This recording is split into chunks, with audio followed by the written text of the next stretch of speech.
5 signes qui prouvent que tu es un prophète voyant. Donc le livre de 1 Chronique 29, le verset 29, la Bible dit ceci: les actions du roi David, les premières et les dernières, sont inscrites ou écrites dans le livre de Samuel le voyant, dans le livre de Nathan le prophète et dans le livre de Gad le voyant. Je crois que c'est avec raison effectivement que la Bible va utiliser ces trois différentes expressions, notamment lorsqu'il parle de Samuel le voyant. En hébreu, c'est Ra, voyant, Ra. Dans le terme prophète pour Nathan, c'est Nabi.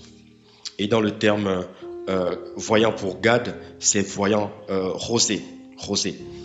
Et donc effectivement, comme je l'ai dit, selon les Écritures, le prophète se dit Nabi. C'est celui-là qui prophétise, celui-là qui parle de la part de Dieu. Et le rosé, donc le voyant, comme il est dit ici pour Gad, c'est celui qui particulièrement voit, celui qui a des visions, celui à qui Dieu parle très souvent ou particulièrement au travers des visions. Donc un voyant, c'est un rosé, une personne ou un prophète à qui Dieu parle, comme je disais, principalement par des visions ou énormément au travers des visions. Nous voyons notamment le cas de Habakkuk. Dans le livre d'Habakkuk, chapitre 2, le verset 1, il est dit ceci: je me tiendrai en sentinelle à mon poste et je me placerai sur la tour et je ferai le guet pour voir ce qu'il me dira.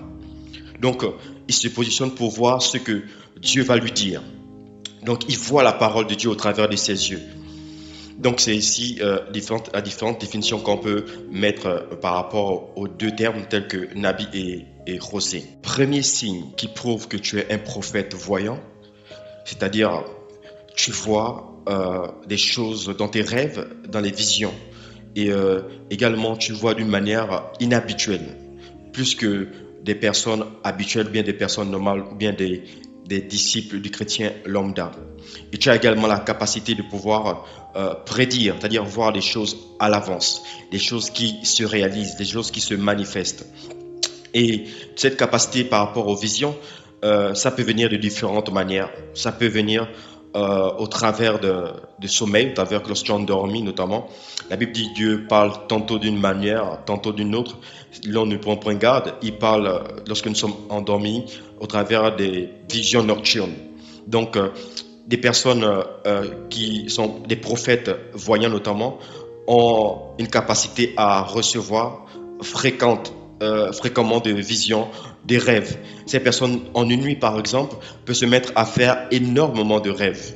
Et elles ne vont pas forcément retenir tous les rêves qu'elles font, mais elles ont cette facilité à rêver. Notamment aussi cette facilité à avoir des visions. Elles peuvent ne pas forcément être dans un moment de prière, mais elles peuvent recevoir un flash au travers de leurs yeux, soit avec les yeux ouverts ou avec les yeux fermés. Donc, un des premiers signes, c'est justement, et c'est un signe qui est très important, très intéressant, c'est que tu as la capacité de voir au travers de tes yeux, au travers de tes yeux spirituels qui sont ouverts. Tu vois des visions. Deuxième signe qui prouve que tu es un prophète voyant, l'expérience de déjà vu. Ça t'est déjà arrivé certainement, ou peut-être de vivre une scène et tu as l'impression de l'avoir déjà vécu auparavant. En fait, les personnes qui sont notamment des prophètes voyants ont cette expérience très fréquente, cette expérience de déjà vu. Il t'arrive par exemple de rencontrer une personne et c'est comme si cette personne, tu l'avais déjà vue auparavant. Ou peut-être tu te trouves dans une réunion et tu as déjà l'impression d'avoir assisté à cette réunion auparavant. C'est ce qu'on appelle une impression ou une expérience de déjà vu. Et c'est justement ce qui caractérise notamment les prophètes voyants. Elles vivent très fréquemment ce genre d'expérience. Troisième signe que tu es un prophète voyant, c'est un haut niveau de sensibilité ou un haut niveau de sensation, je ne sais pas comment le dire, mais en fait, tu es sensible d'une manière étrange et qui est supérieure à la normale aussi. tu ressens les choses. Tu peux ressentir l'atmosphère spirituelle facilement. Tu peux ressentir, par exemple, une douleur qu'une personne pourrait avoir là où tu te trouves, par exemple, mais à un niveau assez développé. Chez les personnes, chez les prophètes voyants, c'est quelque chose qui se manifeste très fréquemment et à un niveau très élevé.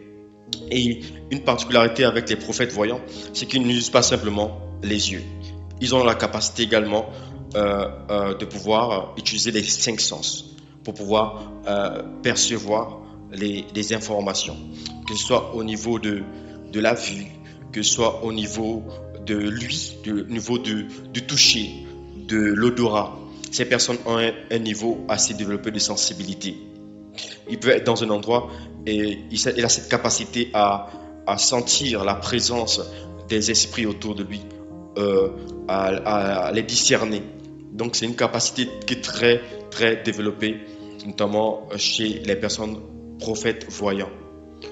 Quatrième signe qui prouve que tu es un prophète voyant, je vais dire ici l'interpellation du Saint-Esprit à la prière et notamment le désir de trouver des solutions pour les autres.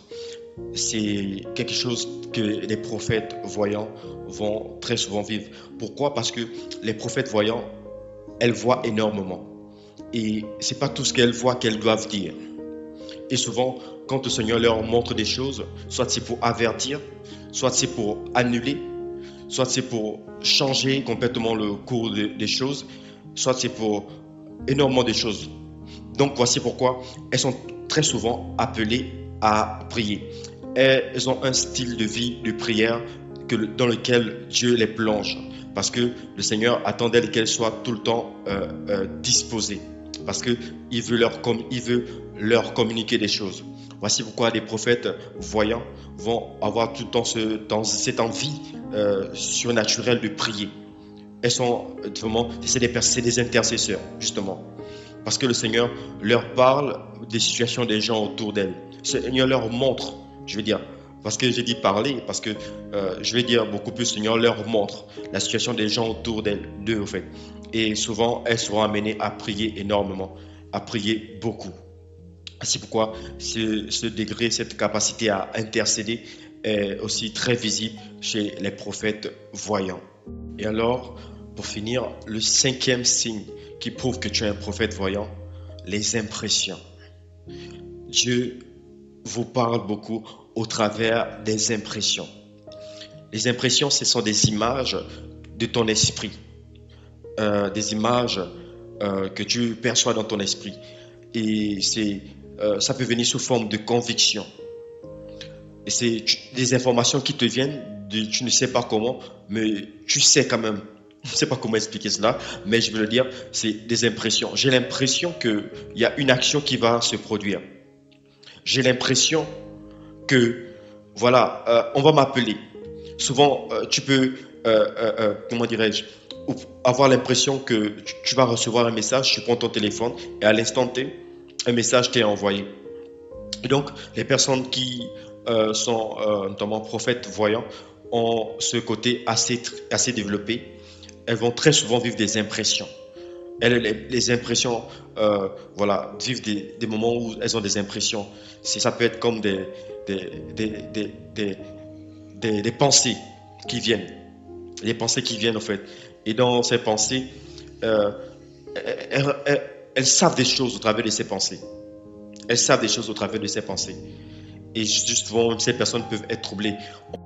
Donc, les 5 signes que je viens de montrer, bien de partager avec vous, la liste n'est pas exhaustive, il y en a énormément, mais les personnes prophètes voyants vont très souvent vivre ces genres de signes.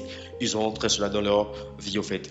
Et justement, pourquoi je parle de prophètes voyants? Parce que, comme je l'ai mentionné précédemment, le mot voyant c'est rosé.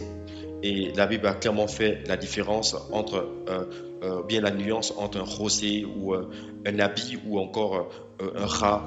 C'est vrai que, après, la Bible va dire dans 1 Samuel, chapitre 9, verset 9, celui qui est appelé aujourd'hui prophète était appelé autrefois le voyant.